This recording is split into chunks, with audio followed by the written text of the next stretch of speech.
To maintain anonymity, names have been changed in these stories.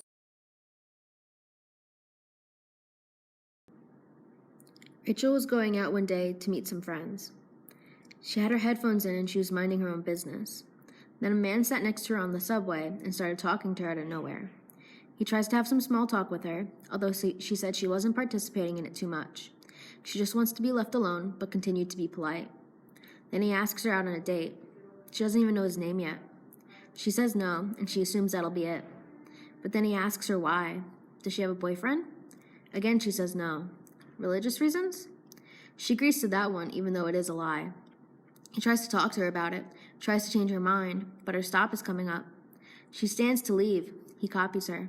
She walks towards the door. He copies her. She's not sure what she'll do if he tries to follow her. When the doors open, Rachel exits. Instantly, the man runs into a friend of his. With the momentary distraction, Rachel picks up her pace and disappears into the crowd of people. Thankfully, she's never run into him again.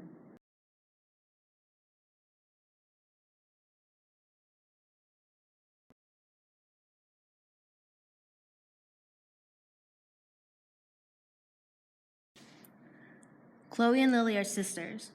They went to a shopping area together just to hang out. As they're in the store, browsing through the aisles, a man much older than them takes out his phone and starts taking pictures of them. They ask him to stop, and he ignores them and continues. They catch him several times taking pictures of various parts of their bodies. Chloe tells the manager of the store, but she only looks at them and giggles. They run away after that to get their mom. When they get back to the store, the man is gone. Chloe was 16 at the time. Lily was only 12.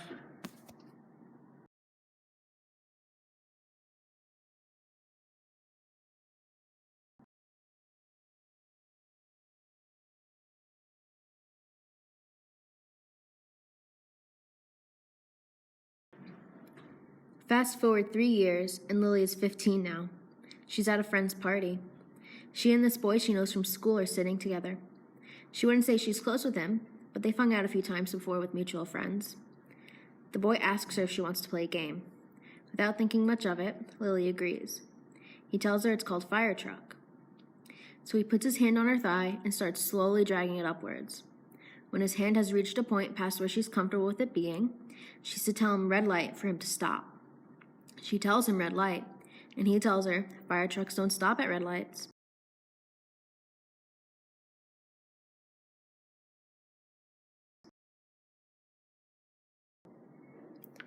Laura had just moved out of her childhood home to live with her sister a few hours away.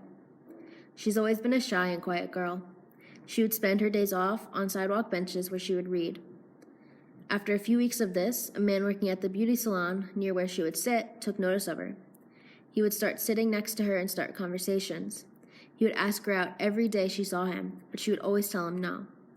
One day when she was walking home, he started to follow her. He pushed her against a wall and tried to kiss her, even though she said no and tried to push him off. Luckily, her sister's boyfriend was walking by at that time and got the man off of her. She doesn't know what could have happened if the boyfriend hadn't been there. Laura never went out to read after that.